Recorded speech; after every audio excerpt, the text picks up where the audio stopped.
All right. We're in San Francisco. Hey, Michelle and Maddie. This is the second half of 6-3 notes. I'm going to go through the homework assignment number 3 really quick because that's going to lead really well into the second half of these notes. So, number 3, we're solving using the antiderivative and then we're plugging numbers in. Okay? So, very first thing, x to the third power. What do you got for antiderivative of x to the third power? 1/4 x fourth. 1/4 x fourth. Okay. Where are we? This is number 3. 6-3. 1/4 x to the fourth. What the heck? All right, then we do this little bar, and that notes that, like, we've taken the antiderivative, but we haven't plugged the numbers in yet. So we put 1 and -1. Which number do you plug in first? 1. The top one. Yep, 1 goes in first. So 1/4 times 1 to the 4th power is just going to be like a 4th. And I always put it in brackets, and then I do minus, and then whatever this number is in this bracket. If I plug -1 in, -1 to the 4th power is still +1. So that's also going to be a 4th. So this is kind of weird because we have a 4th minus a 4th. So our area is 0. Right? Yeah. It seems weird that we would get like an area of 0. But I'm going to show you why this is. And then that's going to help us to go back up to the 6-3 notes. Okay, so if I graph this function, you don't have to graph this every time, but this just kind of like logically explains like what it is that we're doing, right? Do you know what x to the third power looks like? A squiggle. A little squiggle. He goes like, I don't know. Oh, that's not what I want. He goes like this. Ooh, let's try that again. Let's do this. That's what he looks like, right? And if we're going from -1 to +1, that's the same spot on either side, right, of 0. So -1 is here, +1 is here. Normally, we're looking for just this area, like wrapped around the x-axis, right? This one would be on the bottom half of the x-axis. And area that is underneath is considered to be a negative area. Does that make sense? So we have a positive area and a negative area, and because they're the same, like, value, like those areas are going to be the same because it's x cubed, that's why the area cancels out to be 0, right? So, like, just thinking about like this in terms of area, that's why we get 0, is because those values are going to cancel out, okay? All right, let's go up. There's a couple things that I want to talk through on the back of 6-3 notes. So starting with like 2 special definite integrals. Here's what it says, all right?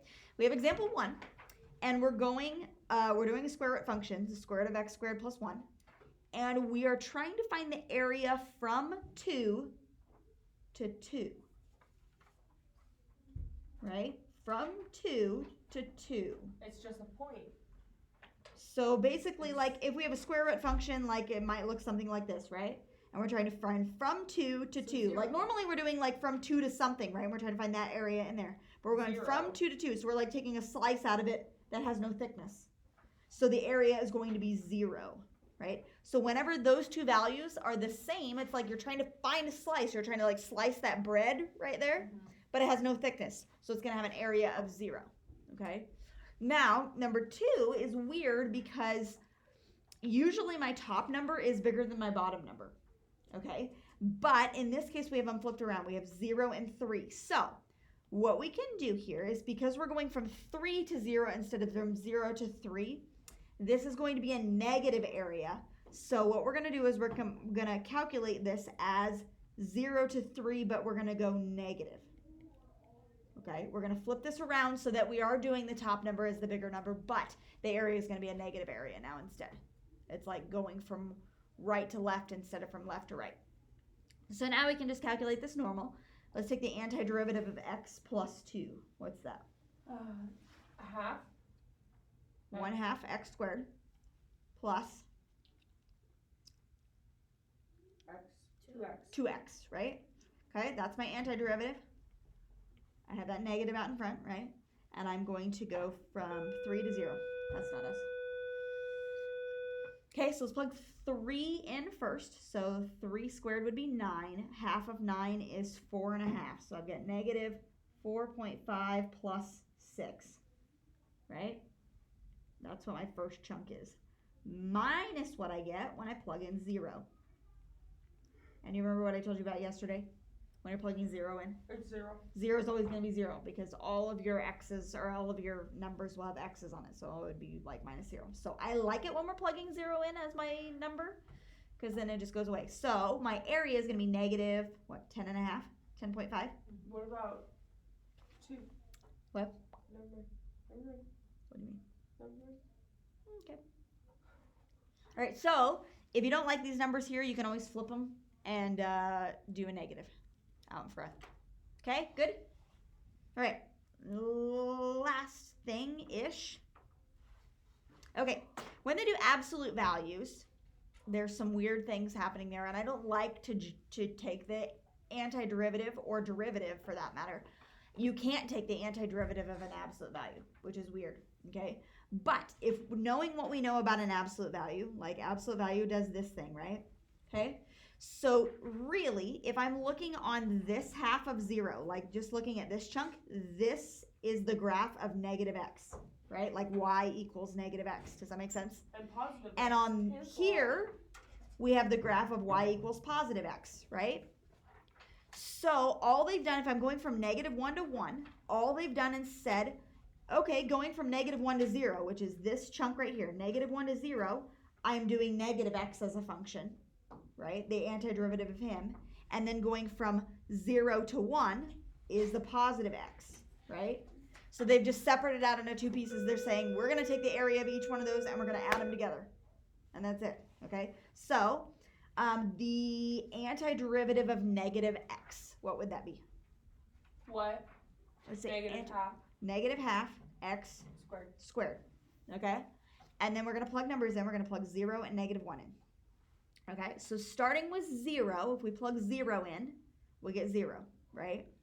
We always start with the top number, minus what we get when we plug -1 in.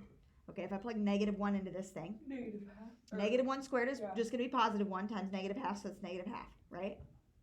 So that guy's area is just plus plus. It's going to be a positive half. I'm going to add to that what I get when I do this one. Antiderivative of x is 1/2 x squared. I'm going to plug in 1 and 0. But that's going to do exactly the same thing, right? If I plug 1 in, I'll get a half. If I plug 0 in, I get 0. So I'm going to have another half for an area there. So 1. Half plus half was going to give me an area of 1. But they're just saying that if you have weird, funky things, and this especially is true for absolute value, you're going to separate him into pieces and kind of change the function. Because on the left side of an absolute value, it's really like negative x. It's just a line.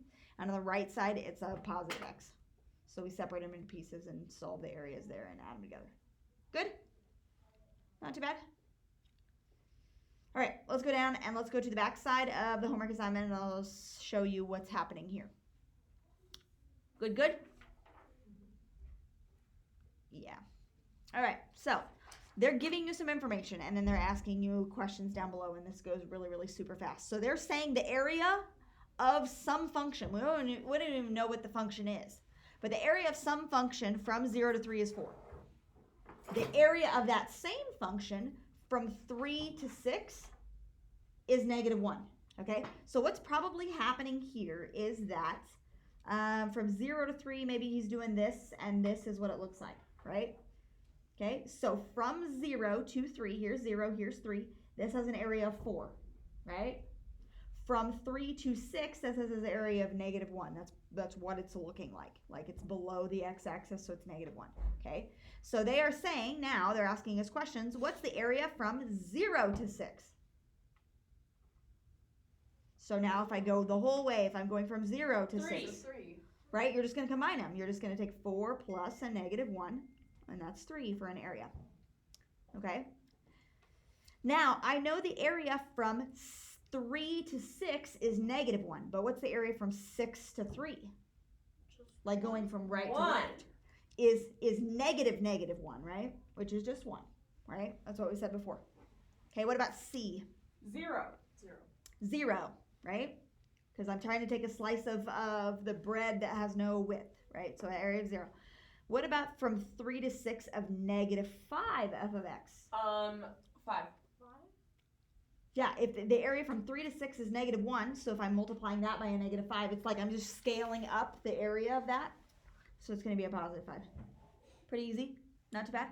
Okay, now 16. Whew, look at all this stuff. We don't even have a formula for this function, right? Like he's just weird. He's like different pieces and such, okay?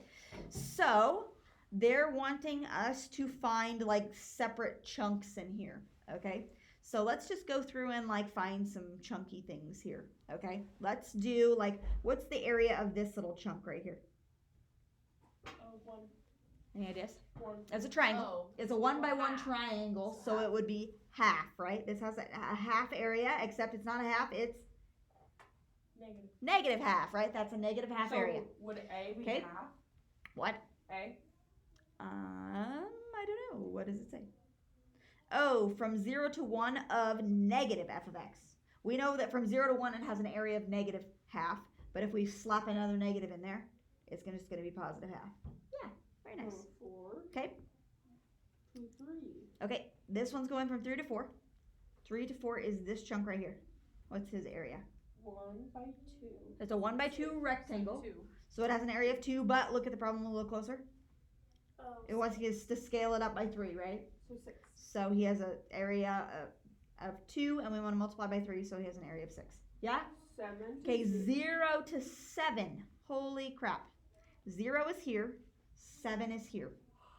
Okay? Now, I'm going to cheat. I'm going to do lots of easier stuff. I'm going to erase stuff. We know that negative area cancels out positive area. Check this out. Ready? Negative. This area is going to cancel out this area.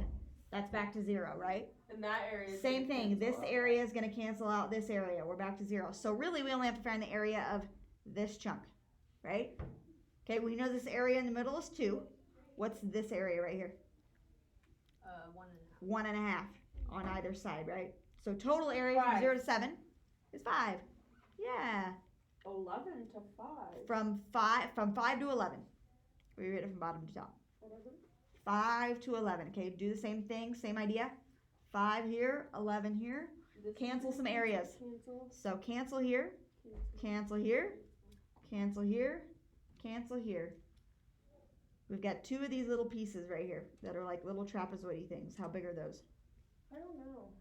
We just did them. Oh, 1.5. 1.5. Right? It Negative. just doesn't have a thing in So them. negative 3. Yeah, each one is negative 1.5. So we have an area of negative 3. Okay? Now, last thing, 0 to 11. Holy cow. Well, this cancels out. And this Well, but cancels hold out. on just a second. Oh, no, that doesn't work. Why can't we just add 5 and negative 3? Yeah. 0 to 11. I think So you're right. 2. Because that's going to cancel. This is going to cancel, right? I think you can just, it's Yeah, so this has a 5 and this is a negative 3. Yeah, I think we should be able to do that, right? Did we do that all right? 2. So 2 is the area. And then from 4 to 10. Let me erase all my stuff because I'm getting a mess. From 4 to 10. 4 So is this here. 1.5. 10 is here. Now hold on just a second. Hold on a second. This whole chunk will cancel out with this whole chunk. Did you see that? Ah. So what's this right here? 2. That's, I think, is 2. It's a 2 by 2. It's a 2 by 2, but it's a triangle, so you'll have to take 2 times 2 and then divide by 2, so that has an area of 2. Right? But negative 2, because it's underneath, right? Negative 2. Very nice. There you go. Okay, good? All right, so Yeah. I'll give you guys a day to catch up tomorrow, because Yes. you might be done with 6.3, but maybe not 6.2 I and am- 6.1 and yeah. whatever else before There's that. So many things. we'll just catch up tomorrow. So Michelle and Natty, you won't have a video to watch tomorrow if you're staying caught up, whatever. So Friday, no homework from Friday, but you should be caught up through 6.3. Hopefully. Okay, good. All right, there we go. That's it. Goodbye. I must have